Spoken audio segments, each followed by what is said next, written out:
శ్రీ మహావిష్ణువు యొక్క 24 అవతారాలలో మొట్టమొదటిది చతుర్కుమారులు. బ్రహ్మదేవుడు సృష్టి ప్రారంభించాలనే ఆలోచనతో తన మనసులో నుండే నలుగురు బాలమునులను సృష్టిస్తారు. వారి పేర్లే సనక, సనందన, సనాతన, సనత్ కుమారులు. వీరినే చతుర్కుమారులు అని అంటారు. అయితే వీళ్ళకున్న గుణగణాలు ఏంటి అంటే, వీరు ఎప్పటికీ చిన్నపిల్లల్లానే కనిపిస్తారు. అంతేకాదు వివాహం కానీ కుటుంబ బంధాలు కానీ ఇవన్నీ వద్దనుకున్నారు. అంతేకాదు ప్రాపంచ విషయాల పట్ల ఎటువంటి ఆసక్తి చూపలేదు.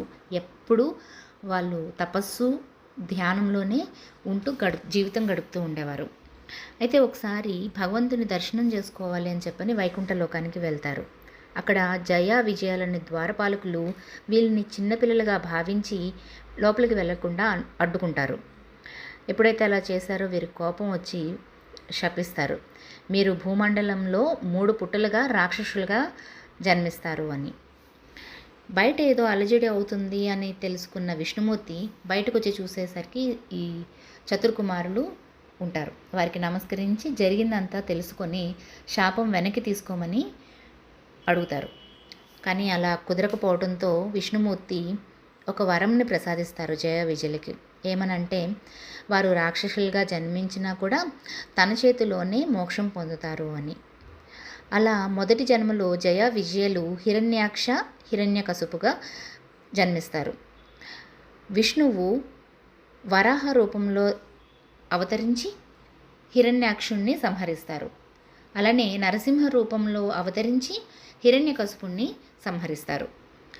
తర్వాత మళ్ళీ రెండో జన్మలో జయ విజయులు రావణుడు, కుంభకర్ణుడిగా జన్మిస్తారు. విష్ణుమూర్తి రాముడు అవతారంలో వచ్చి వారిని సంహరిస్తారు. తర్వాత మూడవ జన్మలో జయ విజయులు శిశుపాలుడు, దంతవక్రుడిగా జన్మిస్తారు. విష్ణుమూర్తి కృష్ణుడిగా అవతరించి వారిని సంహరిస్తారు. అయితే ఈ కథ నుండి మనం 2 విషయాలను నేర్చుకోవచ్చు. చతుర్కుమారులు చిన్న పిల్లలుగా కనిపించినా వారు అపారమైన జ్ఞానం కలవారు. మనం వ్యక్తుల వయస్సు కాదు, వారి జ్ఞానాన్ని, వారిలో ఉన్న ఆధ్యాత్మికతను గుర్తించాలి. అలానే ఇంకొక విషయం ఏంటి అంటే, భగవంతుడు ఎప్పుడు కూడా తన భక్తులని విడిచిపెట్టడు. తప్పు చేసినా కూడా వారు భగవంతుని చేతిలో మోక్షాన్ని పొందారు.